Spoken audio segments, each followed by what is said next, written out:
공정거래위원회가 식품업체에 대해 대규모 직권조사에 나섰습니다.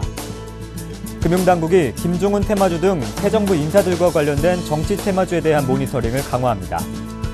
도시가스 요금이 8개월 만에 또 인상됩니다. 박근혜 대통령 당선인은 기업이 환율로 인한 손해를 보지 않도록 대응하겠다는 입장을 밝혔습니다.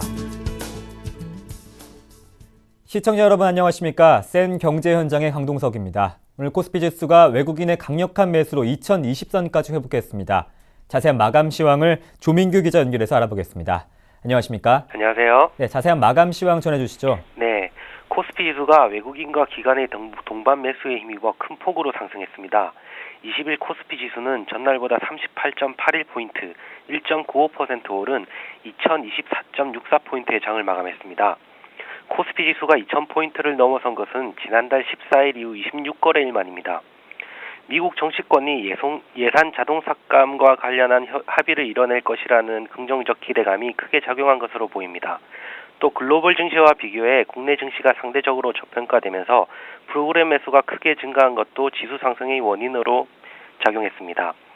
개인이 이날 7,616억 원어치를 순매도했지만 외국인이 5,688억 원, 기관이 2,410억 원어치를 순매수하며 지수를 끌어올렸습니다. 외국인은 지난해 9월 14일 이후 하루 기준으로는 최대 금액을 순매수했습니다.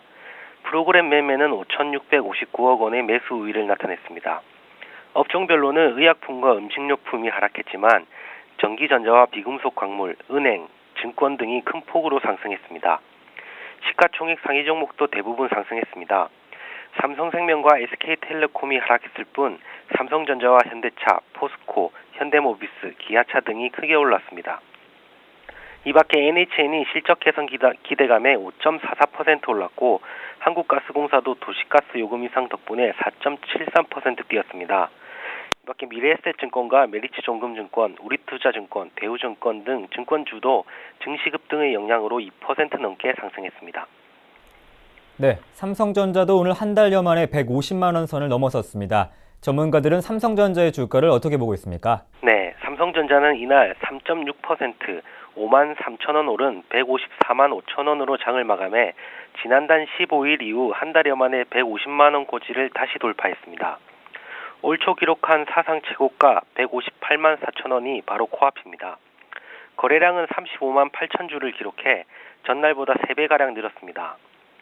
삼성전자는 지난해 전년 대비 22% 증가한 201조 원의 매출을 기록해 사상 처음으로 매출 200조대에 진입했습니다. 영업이익도 29조 원으로 전년 대비 86% 늘었으며 당기순이익은 73% 증가한 23조 8천억 원을 기록했습니다. 올해는 경쟁업체인 애플이 혁신 부족으로 부진에 빠진 상황이라 삼성전자의 성장이 더욱 힘을 받을 것으로 보입니다. 애플의 아이폰 5 판매가 예상보다 부진해 스마트폰 시장이 정체에 빠져 삼성전자도 위기가 오는 게 아니냐는 지적이 제기됐지만 비수기임에도 불구하고 판매량이 견조해 이런 우려가 사라지고 있습니다. 애플과의 특허 분쟁이 완화된 점도 호재로 꼽힙니다. 삼성전자는 작년 10월 미국 국제무역위원회 ITC로부터 애플의 특허를 침해했다는 예비 판결을 받았으나 ITC는 지난달에 이를 재심의하기로 결정하고 오는 8월 최종 판결을 내리기로 했습니다.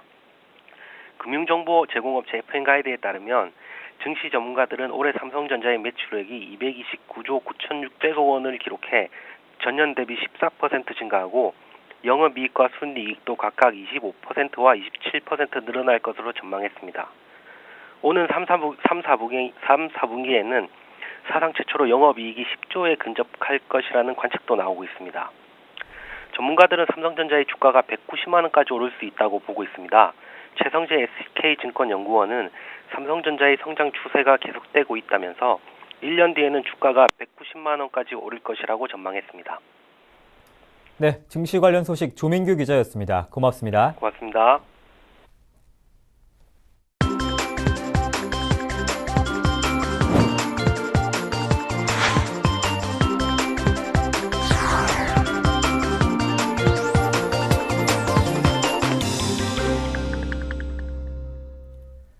오늘의 주요 뉴스입니다. 공정거래위원회가 식품업체에 대해 대규모 직권조사에 나섰습니다. 새 정부 출범을 앞두고 밀가루와 장류, 주류, 김치 등 주요 식품 가격이 오른 데 이어 아직 가격을 올리지 않은 업체들까지 가격 인상을 서두르자 압박성 조사에 나선 것으로 관측됩니다. 관련 업계에 따르면 공정위는 지난 18일부터 식품업체 10곳을 대상으로 불공정거래 관련 직권조사를 벌이고 있습니다. 조사 대상은 롯데제과와 혜태제과, 오리온, 대상, 동서식품 등입니다. 업계의 한 관계자는 최근 대형마트와 관련해 가격 담합이 있었는지에 대한 조사를 하고 있다고 말했습니다. 또한 공정위가 대리점 제품 강매 등 불공정 행위 의혹이 있었던 일부 기업에 대해서도 조사를 벌일지 주목됩니다. 금융당국이 김종훈 테마주 등 새 정부 인사들과 관련된 정치 테마주에 대한 모니터링을 강화합니다. 이는 박근혜 정부 출범을 닷새 앞두고 풍문들이 떠돌며 새로운 테마주들이 들썩이고 있기 때문입니다. 한국거래소는 신정부 테마주에 대해 적극적으로 시장 조치를 취할 계획이라면서 테마주 형성 초기 단계에서 적극적으로 나서야 개인 투자자들의 피해를 줄일 수 있다고 밝혔습니다. 금융감독원도 새로 형성되는 테마주에 대해 거래소와 함께 살펴보고 있다며 시세 조정 등의 조사 필요성이 발견되면 즉시 조사에 착수할 것이라고 강조했습니다. 도시가스 요금이 8개월 만에 또 인상됩니다. 지난달 전기요금이 4% 오른 데 이어 가스요금마저 4% 이상 인상돼 서민층의 부담이 가중될 것으로 보입니다. 지식경제부는 22일부터 주택용은 4.3%, 산업용은 4.6%, 일반용은 영업용 1, 2기가 각각 4.1%, 4.3% 인상된다고 밝혔습니다. 지경부는 지난해 7월 이후 도시가스 요금을 동결함에 따라 누적된 천연가스 도입 원료비 인상 요인을 반영한 불가피한 결과라고 설명했습니다. 이번 가격 인상으로 가구당 2월 월 평균 요금은 현재보다 약 1,127원 증가할 것으로 예상됐습니다. 박근혜 대통령 당선인이 일본의 엔저 기조에 적극 대응하는 등 기업이 환율로 인한 손해를 보지 않도록 선제적이고 효과적으로 대응하겠다는 입장을 밝혔습니다. 박 당선인은 오늘 한국무역협회와 한국경영자총협회를 잇따라 방문해 환율 안정이 굉장히 중요하다는 것을 알고 있다며 이같이 말했습니다. 김중수 한국은행 총재도 외환시장의 투기 움직임에 대해 적극 대응하겠다고 밝혔습니다. 김 총재는 한은에서 열린 경제동향 간담회에서 환율은 시장의 펀더멘털에 의해 결정되는 것이 맞다면서도 투기 목적에 의해 변동성이 커지는 경우가 있는 만큼 어떤 형태로든 투기는 막아야 한다고 강조했습니다. 지난해 전국에서 신설된 법인이 역대 최고치를 기록했습니다. 한국은행에 따르면 지난해 신설된 법인은 74,162개로 집계됐습니다. 신설법인은 2006년 이후 6년 동안 46.8% 증가했으며 연간 신설법인 수가 7만 개를 넘어선 것은 작년이 처음입니다. 경기가 금융위기 등으로 부침을 거듭했음에도 새로 사업을 하는 사람이 계속 늘어난 결과입니다. 이 같은 추세는 올해도 계속되고 있습니다. 지난 1월 신설법인은 6,938개로 월간 기준 역대 최고치였던 지난해 7월 7,127개에 이어 두 번째로 많습니다. 중소, 중견기업의 설비 투자가 급감하고 있습니다. 지난해 국내 기업들의 설비 투자 규모가 줄어든 것은 대기업이 아니라 중견, 중소기업의 투자 감소의 영향이 컸다는 분석입니다. 한국정책금융공사 등에 따르면 지난해 중소기업의 설비 투자액은 7조 7,042억 원으로 2011년 8조 7,597억 원보다 1조 555억 원 감소했으며 중견기업은 14조 2,022억 원으로 2011년 17조 4,734억 원 대비 18.7% 급감했습니다. 중소기업과 중견기업을 합치면 같은 기간 설비 투자 감소율이 16.5%에 달합니다. 반면 대기업은 2011년 105조 5,402억 원에서 작년 107조 7,991억 원으로 2.1% 증가했습니다. 네, 최근 대형마트 업계가 불황과 또 업계에 대한 규제 등으로 어려움을 겪고 있습니다. 하지만 연초부터 사업 전략 변화에 바람이 불고 있다고 하는데요. 자세한 이야기 서울경제신문 조성진 기자 연결해서 알아보겠습니다. 안녕하십니까? 네, 안녕하세요. 네, 대형마트 업계 2위인 홈플러스를 16년간 경영한 이승한 회장이 경영 일선에서 물러난다고요? 네, 그 국내 유통업계 그 최장수 최고 경영자인 이승환 홈플러스 회장이 경영 일선에서 물러납니다. 이 회장은 1997년 홈플러스의 전신인 그 삼성물산 유통부문 대표이사에 취임한 지 16년 만입니다. 홈플러스는 사상 최초로 수장이 교체되는 겁니다. 홈플러스는 이 회장이 그 창립 기념일인 오는 5월 15일부로 대표이사직에서 물러난다고 밝혔습니다. 이 회장은 CEO를 은퇴한 후에도 홈플러스 회장직과 사회공헌 활동을 전담하는 이파란 재단 이사장직은 유지합니다. 테스코 홈플러스 아카데미 회장 겸 석좌 교수와 그것도 CEO 경영 자문역도 맡습니다. 이 회장은 1970년 삼성그룹 공채 11기로 입사해서 회장 비서실 기획 마케팅팀장, 신경영 추진팀장 겸 보좌역 부사장을 거쳐서 1997년 삼성물산 유통부문 대표이사로 취임했습니다. 1999년 영국 테스코와 삼성의 합작회사로 홈플러스를 창립했고 지금까지 그 CEO로 회사를 이끌어 왔습니다. 테스코는 2011년 3월 삼성 지분을 모두 인수해서 지금은 100% 지분을 갖고 있습니다. 이 회장이 CEO로 재임하면 16년간 홈플러스는 연매출 12조 원의 국내 업계 2위 기업으로 성장했습니다. 대형마트 점당 매출 1위, 매장 면적당 매출 1위, 그리고 업계 최단기 매출 1조를 돌파 등 각종 진기록도 세웠습니다. 1999년 주류를 이뤘던 창고형 할인점에서 탈피해서 상품 진열 방식을 고급스럽게 바꾼 가치점 개념을 도입해 새로운 바람도 일으켰습니다. 이 회장의 후임으로는 그 테스코 말레이시아 법인 대표인 그 도성환 사장이 내정됐습니다. 도 사장은 1981년 삼성물산에 입사해서 홈플러스 1호 점포인 대구점 초대 점장을 지냈고 점포 운영과 물류, 마케팅, 인사, 재무 등 분야의 임원을 두루 거쳐서 2011년 8월에는 그 테스코 말레이시아 법인 대표를 맡았습니다. 네, 신세계그룹은 정용진 부회장이 신세계와 이마트 등기 이사를 사임하기로 했다던데요. 네, 그 신세계와 이마트는 정 부회장 외에 다른 사내 등기 이사진도 대부분 교체할 예정입니다. 신세계와 이마트는 그 19일 주총 소집 공고 공시를 내면서 사회이사를 신규 선임 필요하고 각각 2010년 3월과 2011년 5월부터 두 회사의 등기이사로 선임돼 자리를 지켜왔던 그 정용진 부회장을 사내 이사 자리에서 물러나도록 했다고 밝혔습니다. 신세계그룹은 이에 대해서 정 부회장의 등기이사 사임은 2011년 기업 인적 분할 당시부터 논의됐던 것으로 각사 전문 경영인의 책임 경영을 강화하는 차원에서 이뤄진 것이라고 설명했습니다. 신세계그룹은 앞으로 각사 전문 경영인들이 기존 사업을 그리고 정영진 부회장은 미래 성장을 위한 신성장 동력 추진에 기여하는 방식으로 책임 경영을 더욱 강화할 것이라고 강조했습니다. 정 부회장은 최근 베이커리 계열사에 대한 부당 지원 혐의로 검찰 조사를 받고 있습니다. 이마트는 지난해 노조 설립을 조직적으로 방해하며 직원 사찰 활동을 벌였다는 의혹으로 서울노동지방청으로부터 압수수색을 받기도 했습니다. 재계에서는 경제민주화 요구와 대기업에 대한 압박 속에 그 최근 SK그룹의 지배구조 개편, 이재용 삼성전자 부회장의 등기이사 배제 등과 맞물려 오너 일가가 경영 정권을 갖고 법적 책임을 지는 기존의 경영 방식에서 벗어나려는 움직임으로 해석하고 있습니다. 신세계는 그러나 이번 정 회장의 등기이사 사임이 그 최근의 검찰 조사 등과는 전혀 무관한 것이라고 확대 해석을 경계했습니다. 신세계는 정 부회장의 사임에 따라서 기존 등기이사 3명을 모두 교체해 김혜성 경영전략실장, 장재영 신세계 대표, 김군선 지원본부장을 신규 이사로 선임하기로 했습니다. 이마트도 서인철 대표를 제외한 2명의 사회이사를 교체해 김혜성 사장과 박주형 경영지원본부장을 신규 이사로 선임할 예정입니다. 신세계와 이마트는 다음 달 15일 오전 9시 그 신세계백화점 본점 문화홀과 이마트 성수동 본사에서 각각 정기주주총회를 열고 이 같은 등기이사진 개편을 확정할 예정입니다. 네, 재계 안팎에선 이번 정 부회장의 사임이 이마트 노조 설립방해 파문으로 시작한 신세계에 대한 압박을 타개하기 위한 방법이라고 하던데요. 어떻게 보고 있습니까?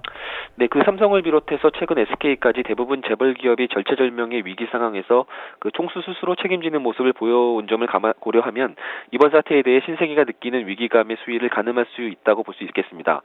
신세계는 연초부터 이마트 노조 설립을 방해한 사찰 자료를 비롯해 광범위한 내부 문서가 유출되면서 검찰의 수사를 받아왔습니다. 베이커리 계열사인 신세계 SVN을 부당 지원한 혐의로 정 부회장은 그 별도의 검찰 조사를 받기도 했습니다. 정용진, 정유경 남매는 국정감사와 청문회에 출석하지 않은 혐의로 정식 재판에 회부된 상황입니다. 정권 교체를 앞두고 연이어 터져나온 파문에 그 창사 이후 최대 위기라는 무거운 기류가 그룹 전체에 감돌고 있습니다. 정 부회장이 사내이사에서 물러난다고 경영 일선에서 손을 놓는 것은 아닙니다. 그룹 측은 각사 전문 경영인이 기존 사업을 맡고 정 부회장은 신성장 동력을 맡는 방식의 구도가 짜일 것이라고 설명했습니다. 그런 그러나 한국 기업의 특성상 소유주가 실권을 장악하고 강하게 사업을 추진할 때 경영에 탄력이 붙는 상황을 고려할 때 전문 경영인 체제가 안착하기까지 보수적인 사업 운영이 불가피할 전망입니다. 이번 조치로 신세계가 표면상으로는 스스로 새 신의 계기를 마련하는 모양새를 갖추기는 했지만 내부적으로는 상당한 손실을 감수했을 것이라는 분석이 나오고 있습니다. 게다가 2007년 증여세 3,500억 원을 전용 납부하며 그 윤리 경영을 전면에 내세워 화려하게 등장했던 정부 회장으로서는 이번 사태로 자존심에 상당한 상처를 입게 됐습니다. 일각에서는 최근 잇따르고 있는 재벌그룹의 전문 경영인 체제로의 선회가 따가운 사회적인 비판을 잠시 피하기 위한 임시 방편 아니냐는 주장도 나오고 있습니다. 재계의 한 관계자는 최근 일련의 상황은 재벌그룹의 근본적 경영 구조 변화라기보다는 일단 책임을 피하고 보자는 차원이 아니겠냐고 지적했습니다. 이에 대해서 신세계 측은 책임을 피하자는 의도는 전혀 없다면서 애초에 예정된 일이었는데 공교롭게 시기가 맞물린 것일 뿐이라고 해명했습니다. 네, 생활산업부 조성진 기자였습니다. 고맙습니다. 네, 감사합니다. 네, 한국 GM이 쉐보레 트랙스 신차 발표를 가졌습니다. 자세한 뉴스는 화면으로 만나보겠습니다. 한국 GM이 2천만 원 선의 소형 SUV 차량 쉐보레 트랙스를 출시했습니다. 20일 제주도 휘닉스 아일랜드 리조트에서 쉐보레 트랙스 신차 발표를 갖고 25일부터 본격적인 국내 판매에 들어갑니다. 트랙스는 도심 주행에서도 적합한 소형 가솔린 SUV로 디젤 SUV 차량에 비해 실내 소음을 현저히 줄였습니다. 국내 최초로 1.4리터 4기통 가솔린 터보 엔진을 장착해 최대 140마력, 최대 토크 20.5의 성능을 갖췄습니다. 또한 6단 자동 변속기를 장착해 발진과 추월 가속 성능을 대폭 향상시켰습니다. 외관은 후드에서 트렁크까지 유연하게 이어지는 아치형 루프라인이 특징이며 실내는 뒷좌석에서 폴딩 시트를 적용해 최대 1370리터의 적재 용량을 갖췄습니다. 특히 스마트폰의 내비게이션 어플을 다운받아 쓸 수 있는 신개념 저비용 내비게이션을 장착했습니다. Trax is a perfect combination that offers customers the strength and power of an SUV, the versatility of an MPV feel of a sedan. 한국 GM은 경쟁 차량에 비해 가격대를 낮춰 20대에서 30대 젊은 층을 공략할 방침입니다. 가장 저렴한 모델이 1,940만 원으로 2천만 원에 못 미치며 주력 모델은 2,100만 원대입니다. 전 세계에서 세 번째로 한국에서 출시된 트랙스는 멕시코와 한국 두 곳에 생산 기지를 두고 있으며 앞으로 유럽을 포함한 전 세계 140개국 이상 시장에서 판매될 예정입니다.